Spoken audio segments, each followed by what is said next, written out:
32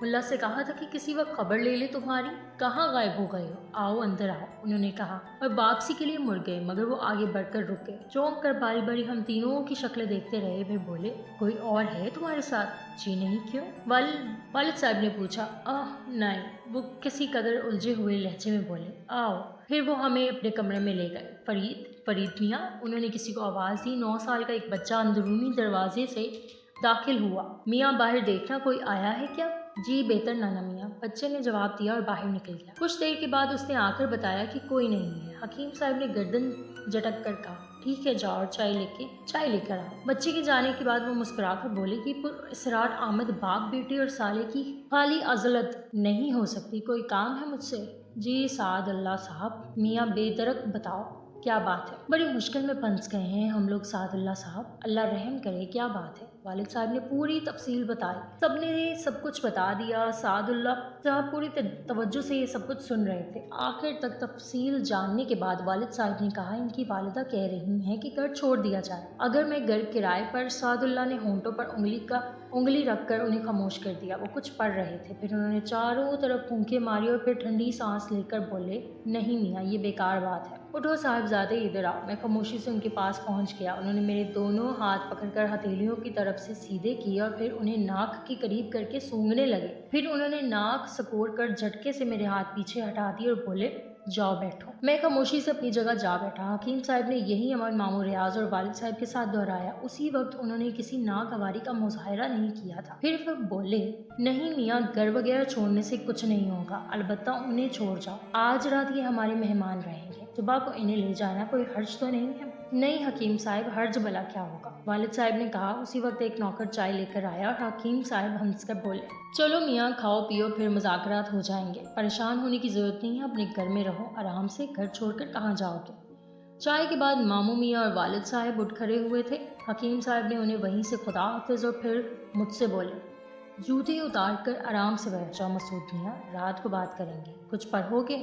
ویسے تو میں یہاں اپنے مطلب کی کوئی کتاب نہیں ملے گی، مجبوری ہے، آرام سے بیٹھو، کوئی تکلیف نہیں ہوگی۔ جی، میں نے آہستہ سے کہا۔ ایک خاص بات میں نے محسوس کی تھی، وہ یہ کہ حکیم صاحب اس کے بعد اس کمرے سے گئے نہیں تھے۔ ایک بار بچہ انہیں کسی کام سے بلانے آیا تو انہوں نے کہا ہم آ نہیں سکتے شکیل میاں، 8:30 بجے 2 آدمیوں کا کھانا بھجوا دینا، اس سے پہلے مت آنا۔ پھر وہ جائے نماز پر جا بیٹھے۔ وقت مشکل سے گزر رہا تھا، ہم نے ساتھ کھانا کھایا، پھر میں حکیم صاحب کی ہدایت پر وہیں ایک دیوان پر لیٹ گیا۔ 10:30 بجے حکیم صاحب اٹھے، انہوں نے پورے کمرے کے 3 چکر لگایا، پھر مجھ سے بولے اٹھو میاں بیٹھ جاؤ۔ میں اٹھ کر بیٹھ گیا۔ حکیم صاحب مجھ سے کچھ فاصلے پر میری طرف پشت کر کے بیٹھ گئے، پھر انہوں نے کہا جو کچھ کہو گے سچ کہو گے، وعدہ کرو؟ جی سچ کہوں گا۔ کہو وعدہ کرتا ہوں۔ وعدہ کرتا ہوں۔ کیا قصہ تھا؟ میں ریس کھیلتا ہوں جو کھیلتا ہوں، کوئی ایسا عمل کرنا چاہتا تھا جس سے مجھے کوئی پراسرار کا قوت میں حاصل ہو جائے، یہی میرا اندازہ تھا۔ خیر آگے کہو، انہوں نے کہا اور میری زبان چل پڑی۔ میں نے انہیں سادو کے ملنے کا واقعہ، ہڈی کا حصول،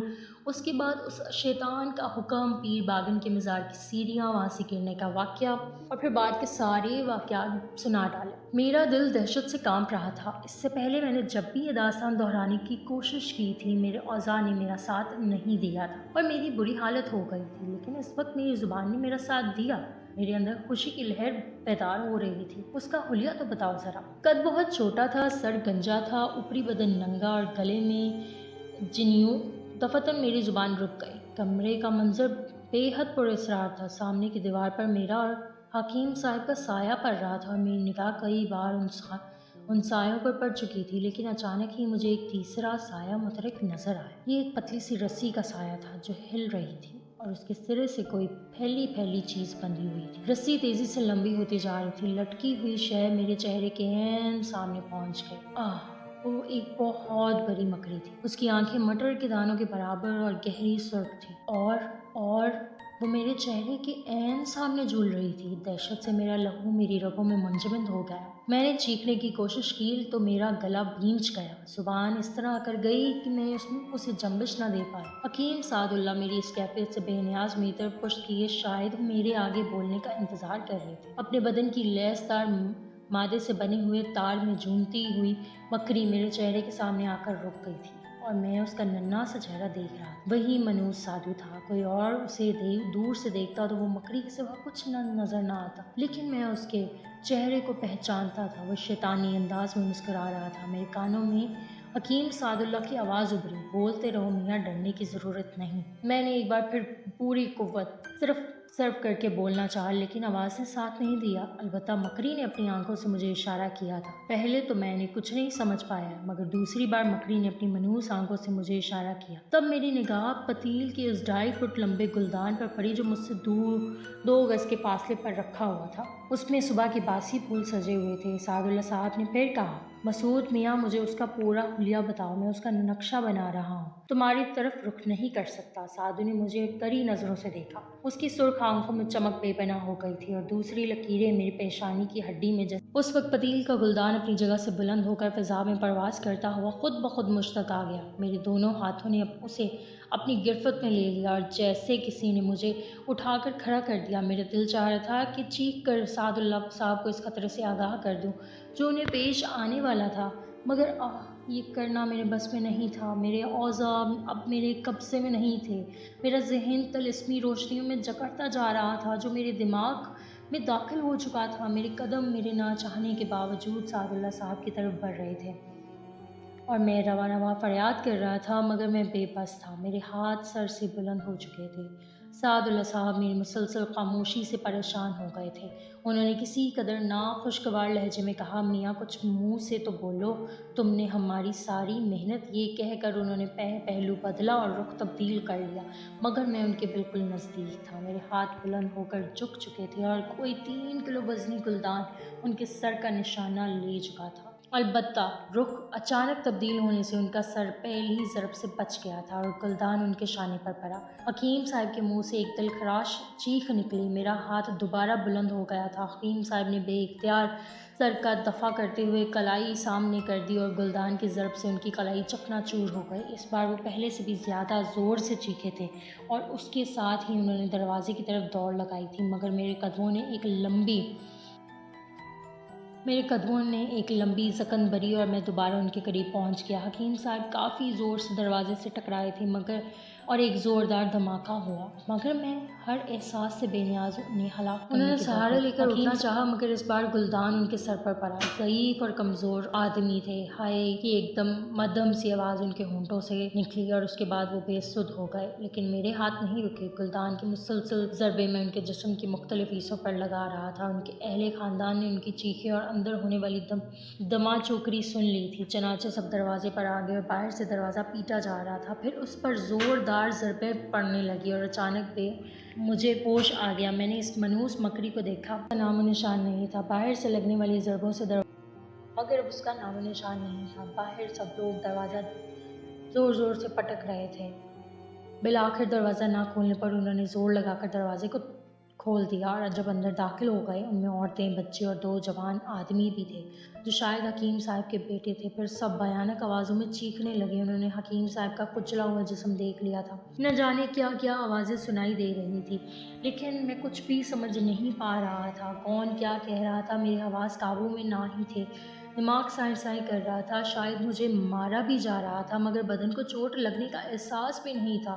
پھر میرے چاروں طرف تاریکی چھا گئی۔ ہوش آیا تو ہسپتال کے ایک بستر پر تھا، ایک چھوٹا سا کمرہ جس کے دروازے اور کھڑکیاں بند تھے۔ دیر تک سمجھ میں نہیں آیا۔ ہوش و حواس جاگے تو جسم کے مختلف حصوں میں درد ہونے لگا۔ آہستہ آہستہ گزرا ہوا وقت یاد آیا اور ایک ایک چیز یاد آ گئی۔ میں وحشت زدہ انداز میں اٹھ کر بیٹھ گیا۔ اس منحوس غلیظ جانور نے میرے ہاتھوں حکیم سعداللہ جیسے نیک انسان کو قتل کروا دیا۔ اس کے بعد کیا ہوا تھا وہ صحیح طور پر اب یاد نہیں آ رہا تھا۔ بستر پر پاؤں لٹکا کر بیٹھ گیا۔ پھر دروازہ تھوڑا سا کھلا۔ کسی نے جھانک کر اندر دیکھا اور فوراً ہی دروازہ بند ہو گیا، لیکن چند ہی لمحات کے بعد پھر کھلا اور ایک زبردست جسامت کا مالک پولیس آفیسر کمرے میں داخل ہو گیا۔ اس کے پیچھے چند کانسٹیبل بھی تھے اور اس کے بعد ایک ڈاکٹر اور ایک نرس کے ساتھ پولیس آفیسر نے پررعب لہجے میں کہا، دیکھیے ڈاکٹر صاحب، معائنہ کیجیے اس کا، ہم اسے لے جانا چاہتے ہیں۔ ڈاکٹر نے آگے بڑھتے ہوئے کہا، بس ہوش میں آ جانے کا انتظار تھا۔ جسم پر کوئی ایسی چوٹ نہیں ہے جس کا باقاعدہ علاج کیا جائے، پھر بھی میں دیکھ لیتا ہوں۔ اس نے آلہ لگا کر میرے دل کی دھڑکنوں کا معائنہ کیا۔